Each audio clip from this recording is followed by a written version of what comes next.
what up? Welcome to the Yanders Better Vibin. Alize Johnson, small forward with the Indiana Pacers. Yo, Zay, what up, man? What's going on, Rob? Yo, What's up man. with you? Yo, I want to thank you for coming out to the Yanders Better Vibin session. First, I want to start this thing off just like this. What's that drip you got on? What you rocking? Show me what you got there.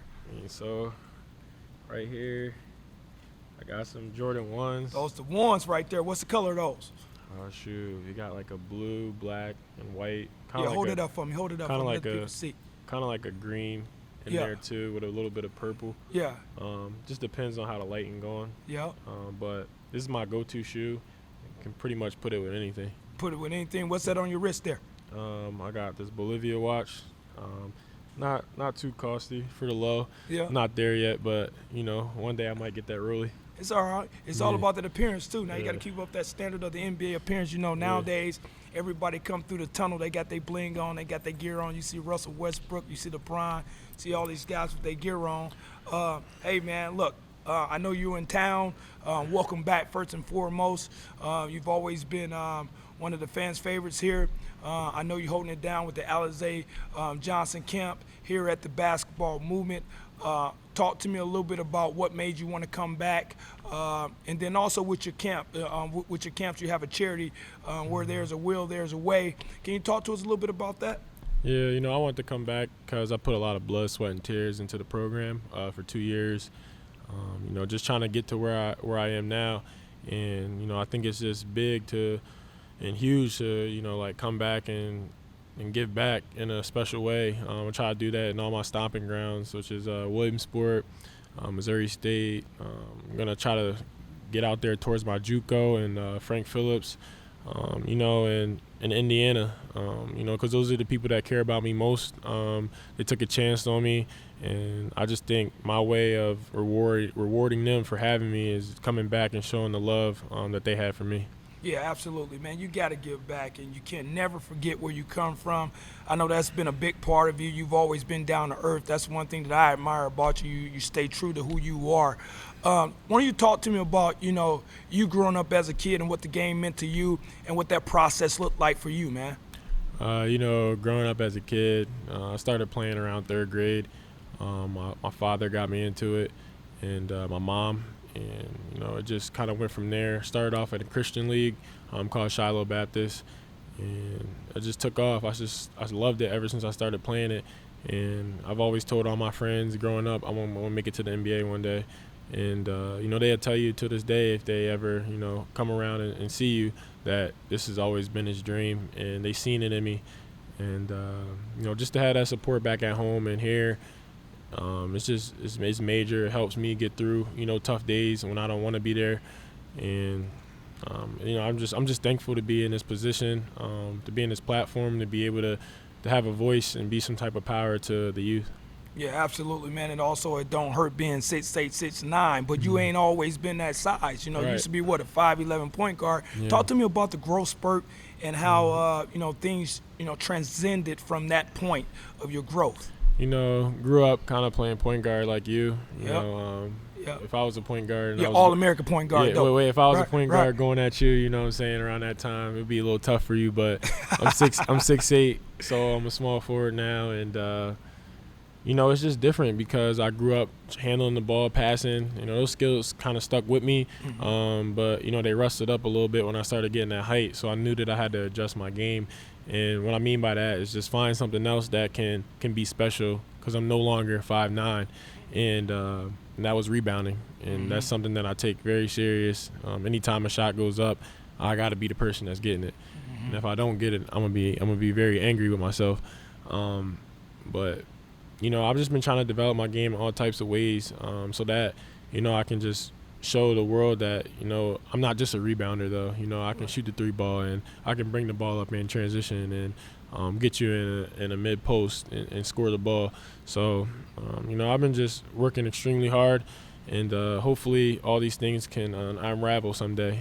Yeah, absolutely, man. The one thing that I always stick to, and I look into your game, the one thing that I always call you is effort. I mean, I watch film on you on Synergy and all this stuff. I watch your games, man. there's never a loose ball that you're not around. There's never an effort possession that you're not around, and I think that that's a lost art in the game. But yeah, like you said, you're working on your game every day. You're always working on that. Why don't you talk to me a little bit and talk to the fans about, what was your experience here at Missouri State? My experience here at Missouri State was crazy. I come in, nobody knows me.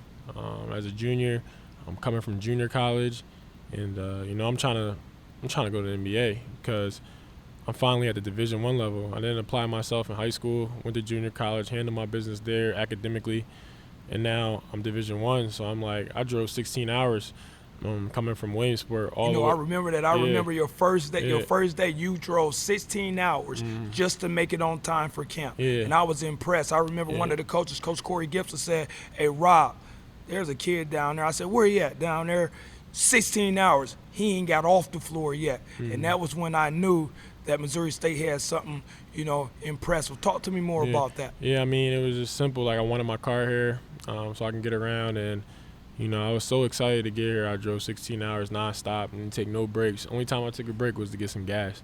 And Wow. when I got here, it was just like, finally, you know what I'm saying? Like, finally I get to play at one of the highest levels, and I know there's going to be scouts somewhere around because they're going to find you.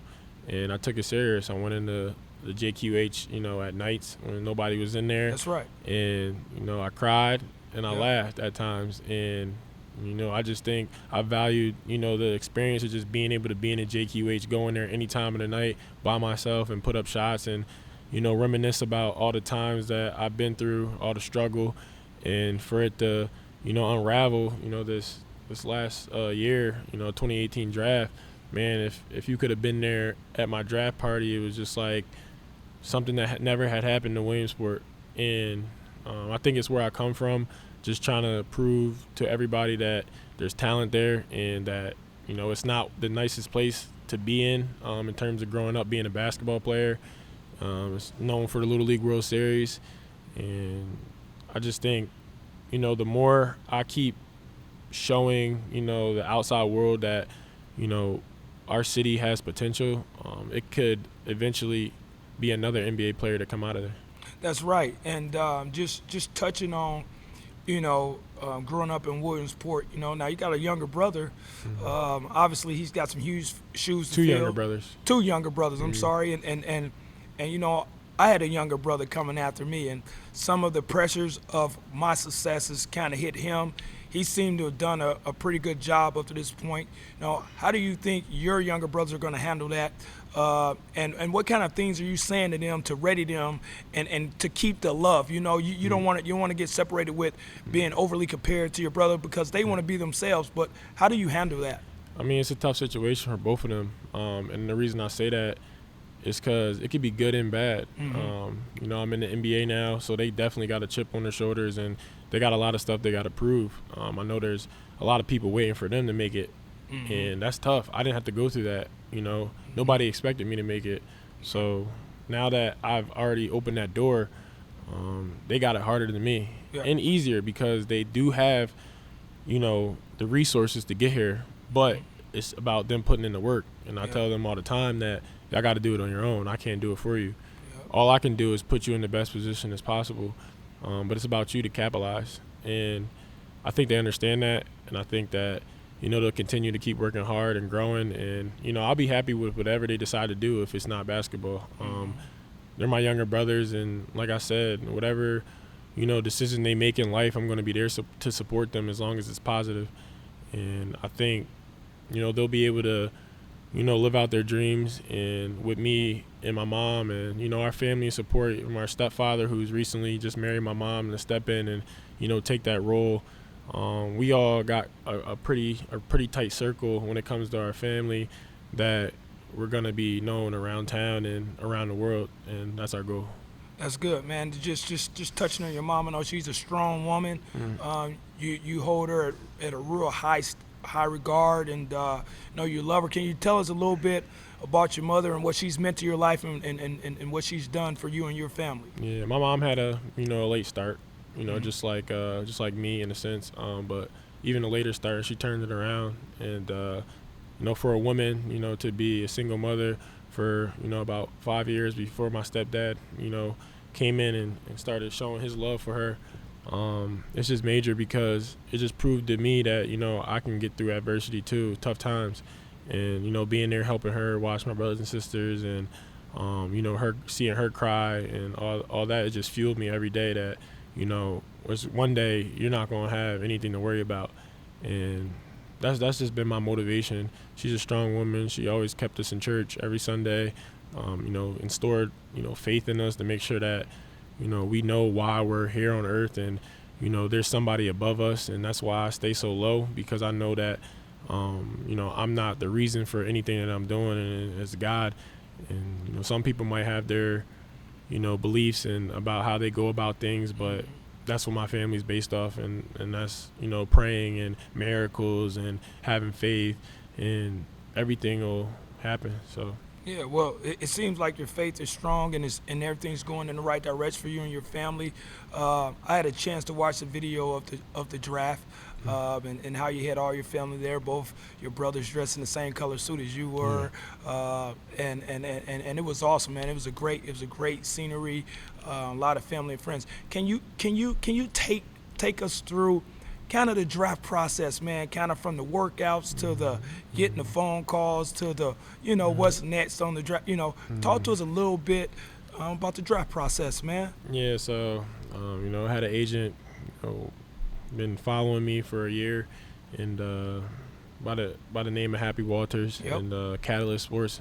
Big time name in this industry. Yeah, really, really great guy, him and his staff, George Langberg, and I went into it kind of nervous. I didn't really know what agent to go with. And, they just made me feel really comfortable, flew me out to L.A., got to work out with other players like Landry Shamet, Lonnie Walker, De'Aaron Fox. List goes on. It was all types of people that walked into that building. I mean, Alize, man, I had like 8 different agents call me. Yo, Rob, can you get me on the phone with Alize? Rob said, hey, man, listen, I'm going to tell you right now. I ain't got nothing to do with his decision-making. I work with him a little bit here and there, but they was on me, man. I mean, I almost made enemies from not giving out your number and things like that. But and that was kind of my fault. I'm kind of like one of those guys that's just like, trying to do my own thing. That's right. You know what I mean, in a sense. Right. And I trust what you have to say a lot. But everybody got to make decisions for themselves. That's right. And it seemed like you did well, though. Yeah. And when I come to you, I want to come to you about training. That's right. And that's what we've been, doing, since I've been at Missouri State. So I think it's just, about certain areas of dealing with certain people. And I like to keep my stuff spaced out. I don't like anybody combining. Like, I won't, work out with the guys Happy and George had me work out with, because I like the guys I've already been dealing with. That's right. You know what I mean? And not saying that those guys that they have for me can't get me better, but I'm just a loyal person. Right. And, I want to stick with George and Happy as my agency. So, they flew me out to Los Angeles anyway, worked out with those guys. We got after it, ended up doing 15 workouts for teams, NBA teams. Man, it's living out of the hotel every day. It's really a struggle, going to those workouts stiff and jet lag and everything, and, not knowing what team you're going to go to. And it's one of the scariest moments in your life, I would have to say, because, everybody's waiting for it to happen. And you feel like if you don't get drafted, like, everybody thinks you're a failure. Yeah. When that's not always the case. You got those guys that go undrafted, get deals, and make great careers, maybe better than some guys that got drafted. So I was fortunate enough anyway to get drafted by the Pacers, 50th pick in the second round, and get a contract, which not many second round picks get. So and an extension this year. And an extension this year, exactly. Yeah. So just knowing that they kind of care about me and want to see me grow. It's just important for me to, give them, the player that they want. And that's coming in every day, bringing that energy, off the court, being the right guy. And that's one of the other reasons why I try to do as much as possible, because I'm a Pacer and I need to represent who they are as an organization. And with that being said, these camps that I'm running and, me building a park, like, that's all for them. They put me in a position to be able to do this. So it works hand in hand. Yeah, I mean, man, I saw the video and I remember you and I speaking, and you're like, Rob, man, I'm finna build a park. I'm finna redo a whole park. I mean, man, what was that process like? Because I mean, it looked great, man. I mean, you had over 500 people out there. I mean, you redid it all. Tell us a little bit about that process and how did that make you feel to be doing that back home where you grew up? I mean, basketball was kind of dead in Williamsburg after a couple years. We had a great, group for a while, and then it kind of died down.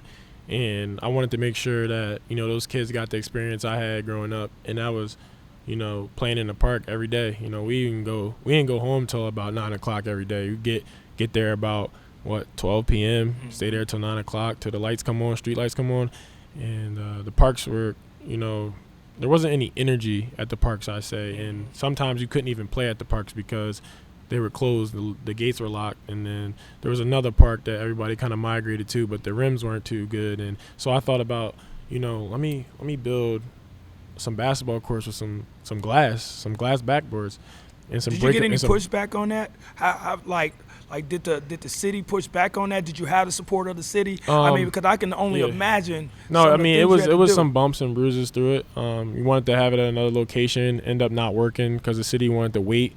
And we end up partnering up with the center called Fire Tree, and we do a partnership with them, and they're all for it. They're ready to go. The mayor was on my side about it. A lot of people were on my side about it, but it was a couple of legal things that didn't allow it to take place.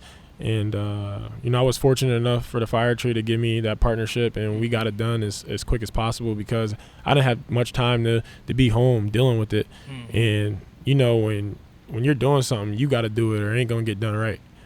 And I had the help with my manager and my mom and, my manager's family, my family, and we all just came together like I always wanted a park. So, and they're like, let's do it. And we got it done, and it was nice turnout. Had some NBA players come down, some rappers, and had some food out there for the kids. Everything was free, and I think I did that just because it's always nice to just get your town to, when you've made it to that level, and even if you don't, what I mean, to just bring everybody together to be positive. That's and that whole day was positive, and I don't think anything negative went on that whole time.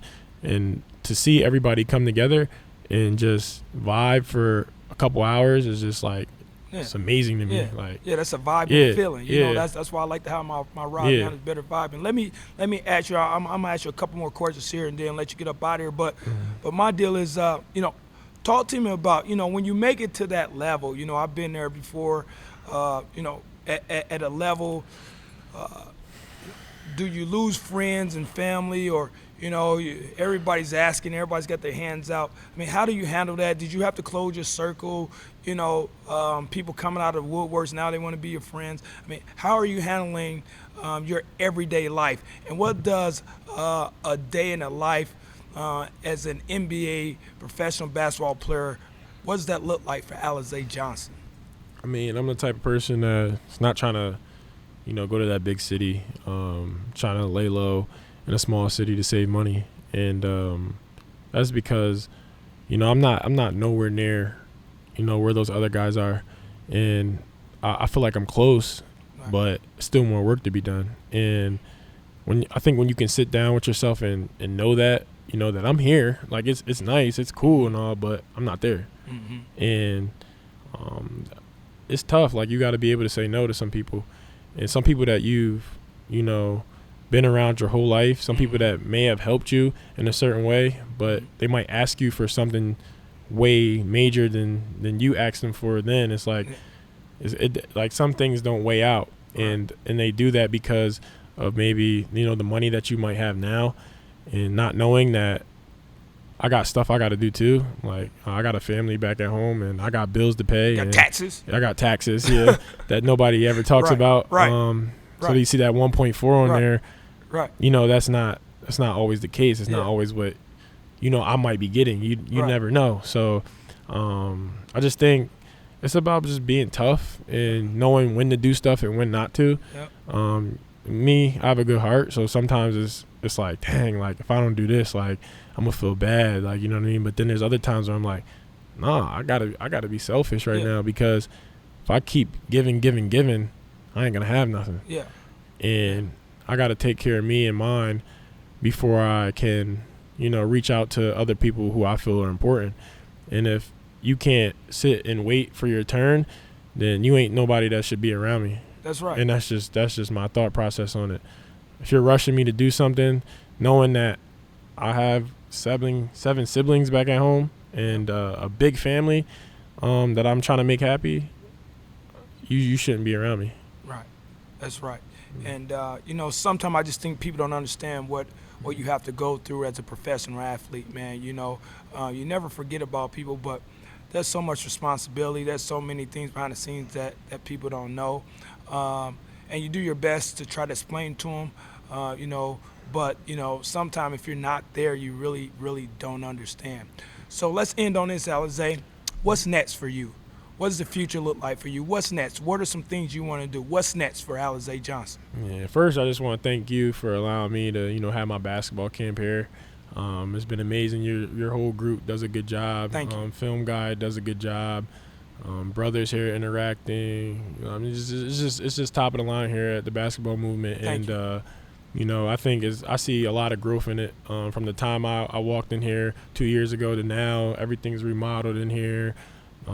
Beautiful family. Thank you, man. Shout out to Anton. I know you put a lot of work in with him. Yep. Just being able, to get to that Division I level. Yep. Process. I know how tough that can be at times, and you should be proud of yourself. You know what I mean? Thank you, and man. I appreciate that. definitely moving your mom next door to you. Oh yeah. That's all huge. And Yeah. You're a good man, and I wish you the best. Thank you, And, Alize. I really appreciate it. Yeah, no problem. But next for me is Alize time. And Alize's time is just, going back home, chilling with my guys until it gets to be serious again. And I don't have much time to do that, maybe about a week or two. And it's full throttle, all gas, no brakes. So I'm getting excited about that, knowing that, there's going to be a couple opportunities for me this year. And, I'm just excited to see my brothers play together. They're going to be both in high school now. Excited for my sisters and my mom, everybody, and my stepdad, just, getting to level up another year to level up. That's all it's about. That's right. That's right. Hey, man, well, look, I want to say thank you for coming in. It's been a pleasure to be around you. I want everybody to check out our Rob Yanders Better Vibin. We vibing here. Vibing, man. And I want to tell you we appreciate you. Looking forward to tomorrow, session 2 of the Alize Johnson Let's camp. get it. It ain't going to be easy. It ain't going to be easy. Where there's a will, there's a way. Yep. That's Rob Yanders, Alize Johnson, Better Vibe. Peace.